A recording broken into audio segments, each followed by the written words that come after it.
I think games as a medium are powerful. And it's even stronger when you try to make a game about reality, about real-life events. And that's definitely what we tried to make with Bury Me My Love.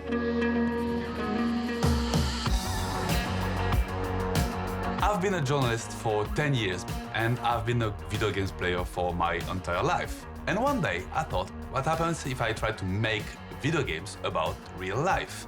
And that's kind of how I got into making video games, just with this idea. When I first read this article on French newspaper Le Monde, it was by Lucie Soulier, a French journalist, and it was about a young Syrian migrant named Dana, and how Dana was able to stay in touch with her family thanks to her smartphone. Nowadays, most migrants have a smartphone. For them, it's not a luxury. They use it to stay in touch with their friends and family, exactly the way I would talk to my friends or my mother. This was super powerful, and I definitely thought it would be a strong basis for a reality-inspired game. Salut! So I got in touch with Lucy, and thanks to Lucy, we got in touch with Dana, and they both helped us make the most believable and realistic game possible.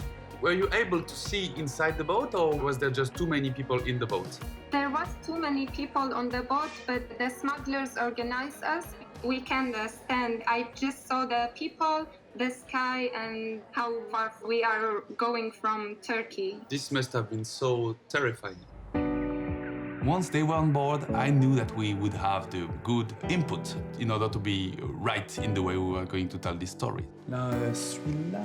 Bury Me My Love's story is about Noor and Majd. They are split apart because Noor wants to leave Syria and reach Europe and safety, but Majd cannot come with her. The only way they have to stay in touch is their cell phones. And you are going to play as Majd and try to advise and support Noor as best you can in order for her to reach her destination safely.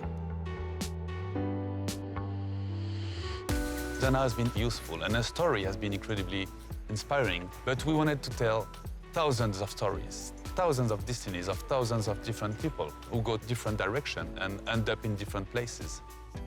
Going to the refugee center was also very strong for me to understand what it's like to be in the situation.